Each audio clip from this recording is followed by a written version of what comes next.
dink ons gebruik in fisioterapie baie keer wat ons sê motion is lotion, of ons sê movement is medicine. So die hele ding is dan ook om vroeër te begin beweeg, om meer te beweeg, wat vir 'n mens baie goed is. Weet jy van wetenskap? Dis atome wat skud en draai. Weet jy van wetenskap? Van sterre tot jou slimfoonskerm. Weet jy van wetenskap? Van selle tot die wolke woe. Weet jy van wetenskap? Let's go! Welkom terug, Harida familie. Dit is weer Vrydag. Soos julle, as julle dit kyk, dit is by ons nou vandag Donderdag. Ek het vandag weer 'n baie spesiale gas, Tannie Marina Wessels. Wil Tannie self gou voorstel aan die mense? Goeiemiddag, ek is 'n fisioterapeut hier in Bloemfontein. Toe ek voorberei het ek bietjie getel, so ek is al 38 jaar 'n fisioterapeut met my praktyk wat 30 jaar oud is. En een van my passies rondom fisioterapie is aquaterapie, want ek het by die praktyke vir 'n swembad. Yes, en ek sien uit so om met Tannie daaroor te praat vandag. Ek dink dit gaan so lekker wees. My eerste vraag is, hoe sal Tannie fisioterapie definieer en wat behels die werk van 'n fisioterapeut? 'n Fisioterapeut is 'n spesialis op beweging. So as 'n persoon 'n pyn of 'n siekte het en dit tas sy beweging aan, is dit goed dan dat hy na 'n fisioterapeut toe kom en sodat ons dit kan evalueer en vir hom kan uitsorteer. So baie keer as mense dink aan fisioterapie, dan dink hulle net aan sportbeserings. Maar in werklikheid is dit soveel meer en is dit so groter, omvattende veld. En dan wil ek vir Tannie vra, wanneer weet 'n mens of 'n mens by 'n punt kom wanneer 'n mens 'n fisioterapeut moet gaan sien? Baie algemeen is as jy byvoorbeeld 'n rugpyn of 'n nekpyn het. En ek sal sê as dit spierverwant is. Maar daar's ook dat veral nou in die wintertyd, as jy sê slegte griep of bronkietes het, dat fisioterapeute kan help ook om die slijm te dreineer en om jou te help laat lekker asemhalingsoefeninge om dit vir jou beter te maak. En nog 'n vraag wat ek dink baie mense verwar is, wat is die verskil tussen 'n fisioterapeut, 'n chiropraktisyn en dan 'n biokineticus? Okay, dis wat ek gesê het, fisioterapeute is spesialiste op beweging. Dat ons is geregistreerde gesondheidswerkers rondom beweging.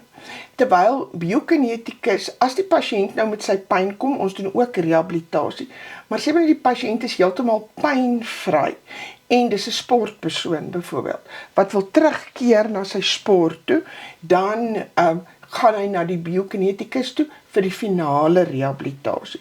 Net so ook dan jou ouer bevolking. Ja, as hy het nou sy knievervanging gehad, ons het hom gerehabiliteer tot op 'n sekere punt, maar hy wil sy funksie verder verbeter. Dan is dit goed as hy dan voortgaan by 'n biokineticus. Dan 'n chiropraktisyn hanteer ook muskulosketale pyn. Maar hulle emphasis, hulle geef my mooi Afrikaanse woord, hulle fokus is rondom die wervelkolom.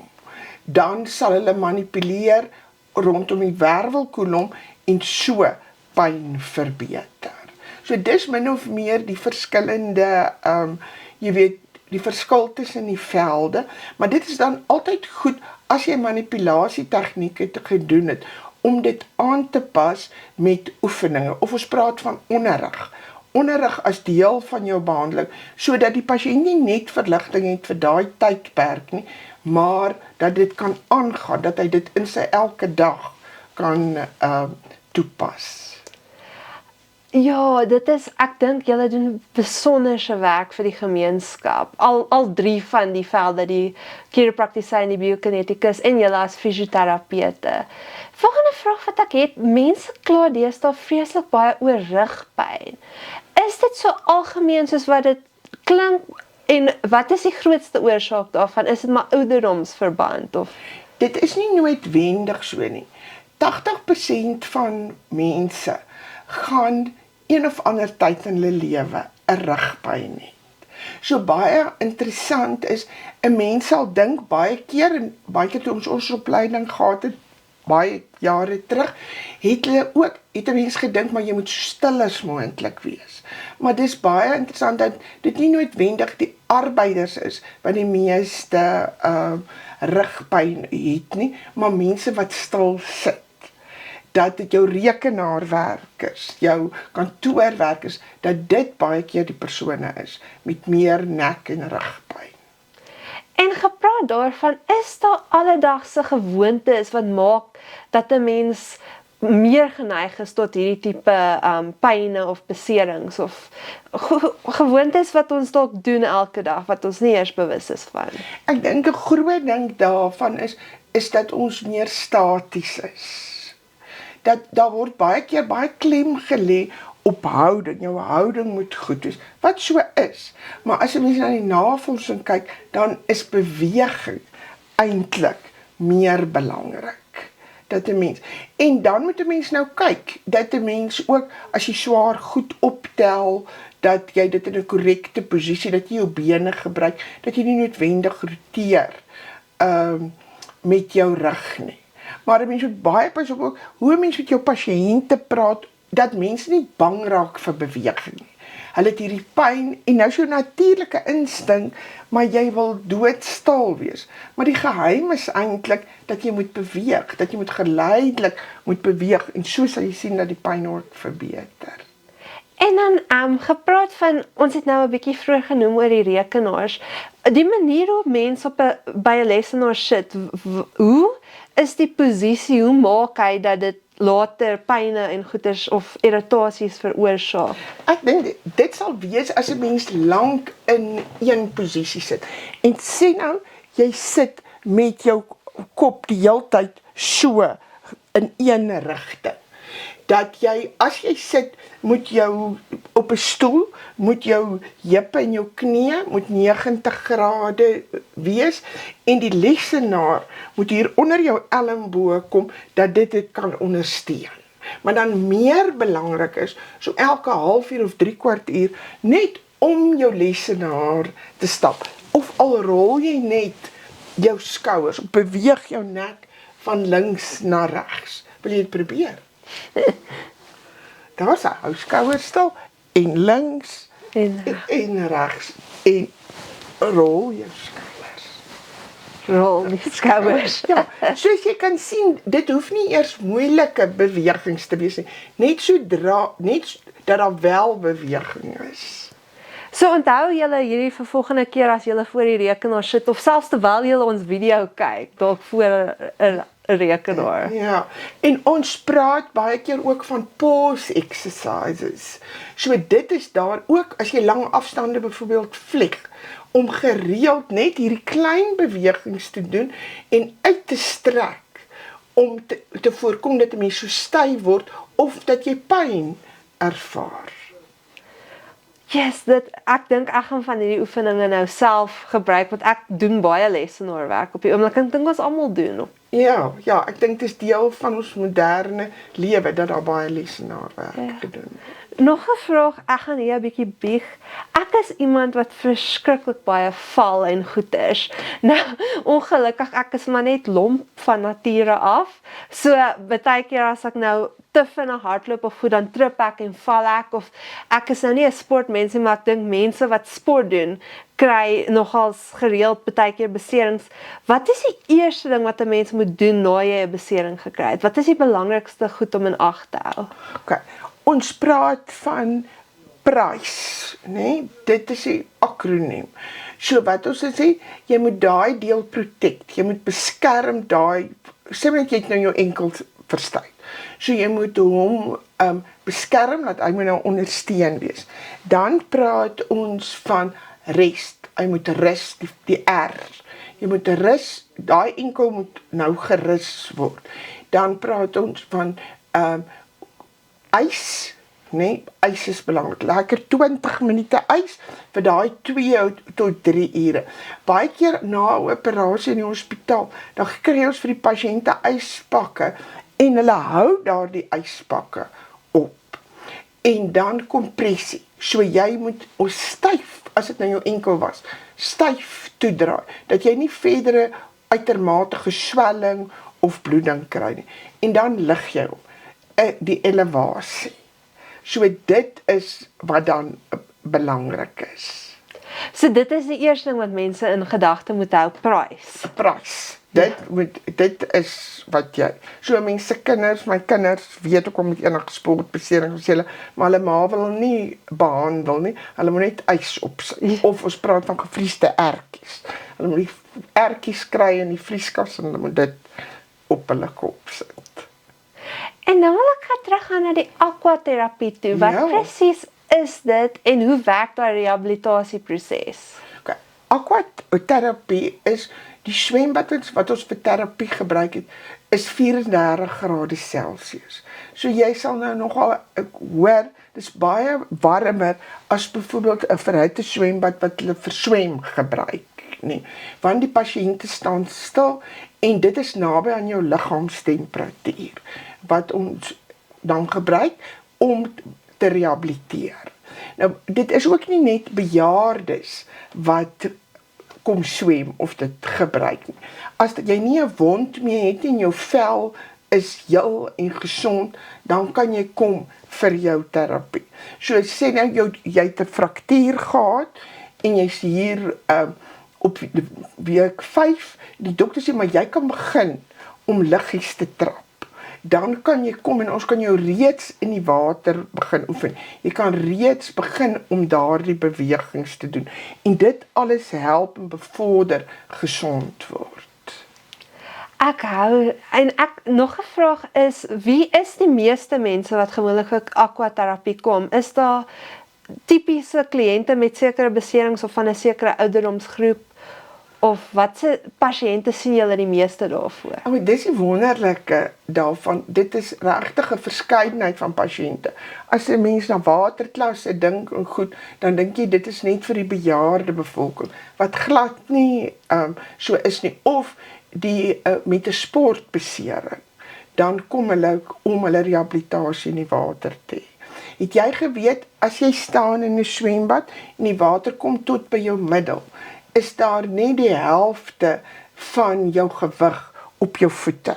So jy kan mos nou dink as jy 'n besering het, jou enkel of jou knie, dan kan jy lekker die beweging doen sonder dat jy daai swaar impak het. En as die water tot hier kom onder jou arms, is daar net 20% gewig op jou voete. So jy kan al hierdie normale beweging doen wat help vir gesond word, die bloedvoorsiening, maar jy het nie hierdie swaar impak op jou gewrigte nie. Ja, en ek dink dit vat vir mense ook wat baie pyn het vir daai oomblik as hulle in die water is en daai pyn is weg. Dink ek dit maak ook net 'n bietjie van 'n verligting ook. Dit is nogal 'n baie goeie punt wat jy daar aanraak. Dat dit omdat dit warm is dit ontspannend, die bloedvoorsiening na daai area verbeter en die persoon kan makliker beweeg. Kom ons dink nou aan iemand met reumatoïede artritis of osteoartritis. Op land is daai bewegings vir hulle seer, maar nou kom hulle in die water en hulle kan gemaklik beweeg en die water ondersteun hulle. So ja, jy's reg. Dit is baie ontspannend en dit bevorder gesondheid en is pret. Ja. Ja. Ek sal nou as prins 'n besering dalk fake net om 'n bietjie te gaan. Nou, maar jy moet kom kyk. Ek sal kom kyk. Julle moet ook 'n bietjie kom kyk hoe lyk die proses. Nou my volgende vraag is, die liggaam is so wonderlik. Wat presies gebeur in hom terwyl of 'n been of 'n ligament of 'n spier herstel? Okay. So, as jy 'n besering kry, dan is daar 'n inflammatoriese proses. Kom ons vat 'n spierbesering, né? So jy het jou spier getrek of geskeer, né? Hy is nie heeltemal af nie, maar daar's 'n rek. So dan begin die inflammatoriese proses. Daar's bloeding, maar die wit bloedselle vat hierdie oormatige bloeding weg. En dit neem 3 dae. Dit kan plus minus 3 dae neem. En dit is dan wanneer die ys goed is en wat jy hom styf toedraai, want jy wil nie oormatige swelling hê nie. Dan vanaf dag 3 hier tot dag 20, dan is dit wat hierdie bindweefsel, wat nie noodwendig kan rek, wat word gevorm.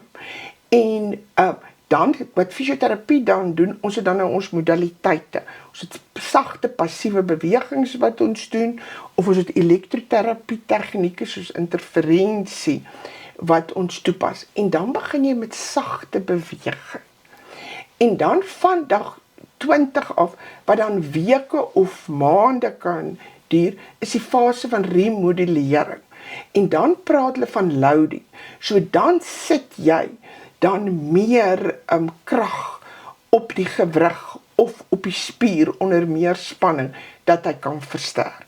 So dit sal ook dan nou afhang hoe ernstig is die besering, in hoe mate jy dan die fases is. So dis ook nie presies, jy weet, op dag 3 of dag 10 nie, maar dit is min of meer hoe die fases is dan van gesond word.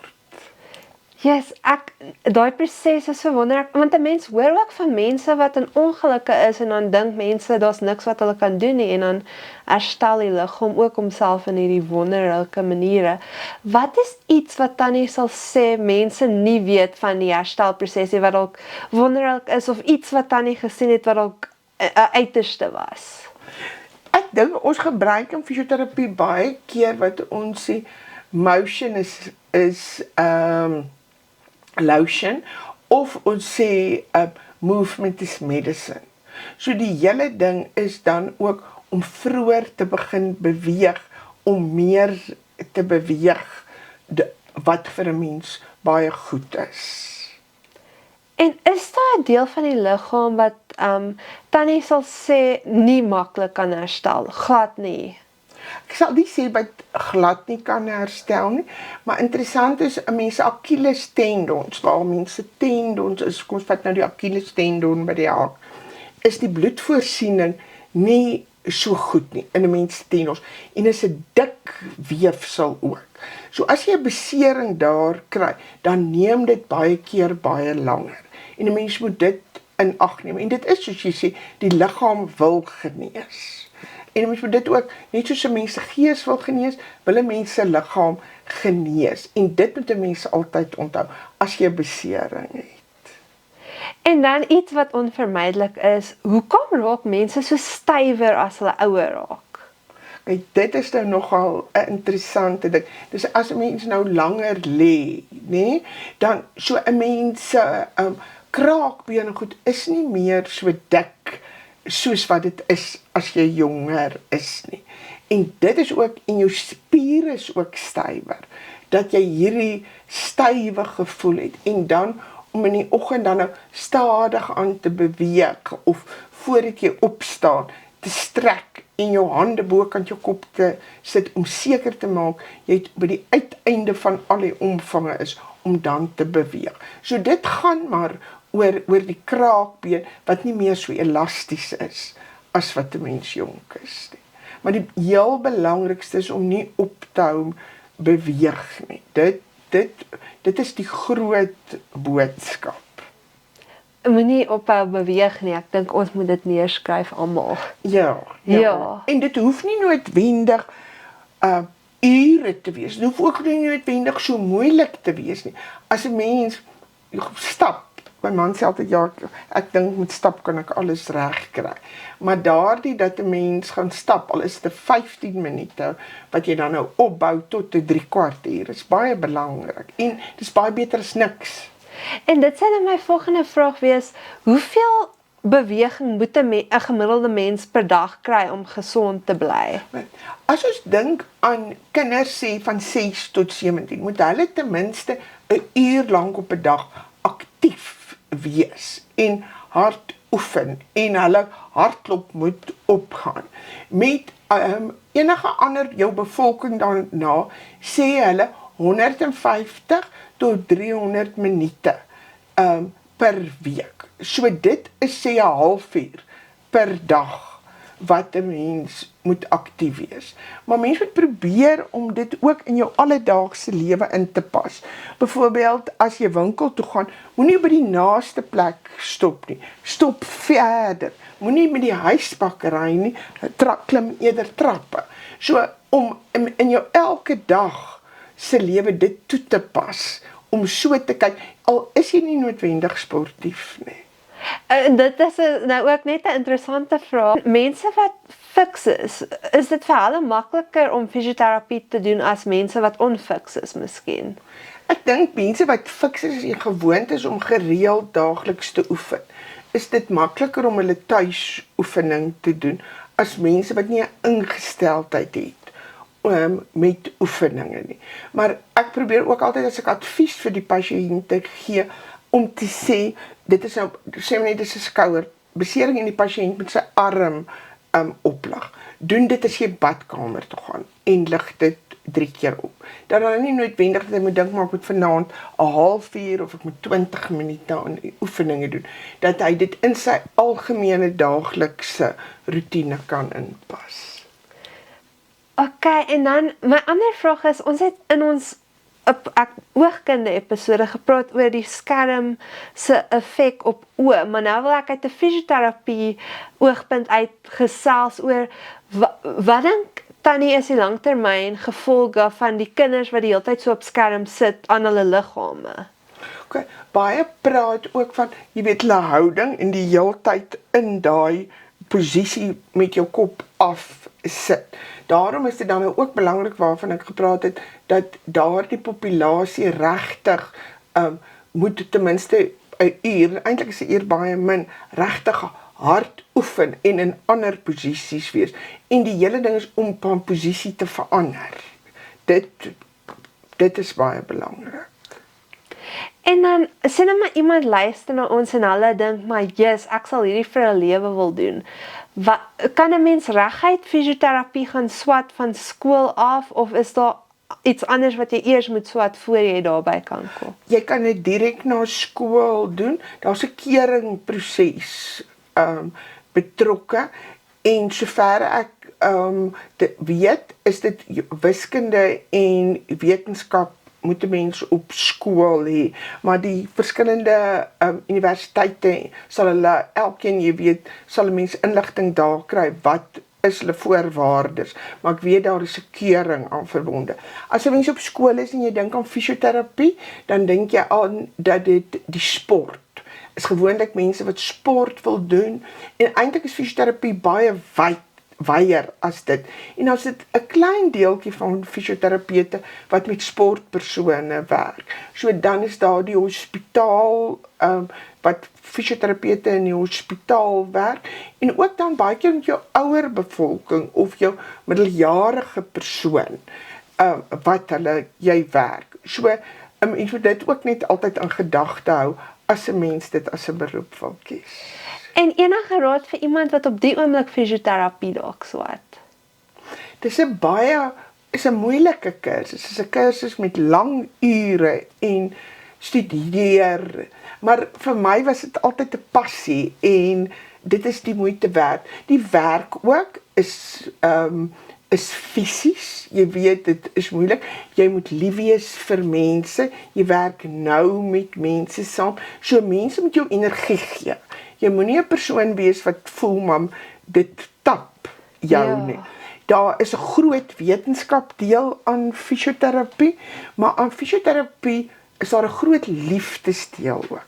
Jy moet lief wees vir mense, jy moet daarvan hou om mense te versorg. Anders te gaan dit vir jou baie moeilik wees om hierdie beroep te doen. En ek raai baie geduld is ook nodig. Ja, jy moet geduld as jy mense leer loop of betrokke is by mense langtermyn om dit te doen? Okay, pretvraag. Ek gaan nou vir Tannie die tinfolie hoed gee. Kom ons sit die hoed op. Mense wat krone het, voel dis nie so belangrik soos daai tinfolie hoed. So, my vraag vir Tannie die pretvraag is, wat ek raai, julle kry baie mense wat verskonings maak, hoekom hulle nie hulle rehabilitasie oefeninge gedoen het nie. Wat is die mees algemeenste verskoning wat Tannie al gekry het? Kyk, dit is nou nie noodwendig so prettig nie, dan hulle sal sê, maar hulle het nie tyd nie. Maar my pret antwoord is, ek het baie ernstig vir die man gevra, maar lag jou vrou nie as jy die oefeninge doen nie. Toe het hy vir my baie ernstig gesê, nee, hy doen sy oefeninge as sy in die bad is. So ja, so as jy jou oefeninge moet doen, sal jy 'n manier kry om jou oefeninge te doen. Wag totdat die mense bad toe gaan. Tot die mense bad Sê toe vir gaan. hulle is vuil. Ja, dan kan jy jou oefeninge doen. Ja, baie dankie vir al Tannie se tyd. Hierdie was so lekker geweest. Baie dankie en baie dankie dat jy my uitgenooi het en jy's baie welkom om te kom kyk hoe lyk ons vir 'n swembad en dat ek jou dalk daar inneem en jou laat 'n paar oefeninge doen dat jy dit eerstehands kan ervaar. Oh, baie dankie Tannie. En julle moet ook 'n bietjie uitkyk vir fisioterapie goed. Sien julle volgende keer. Weet jy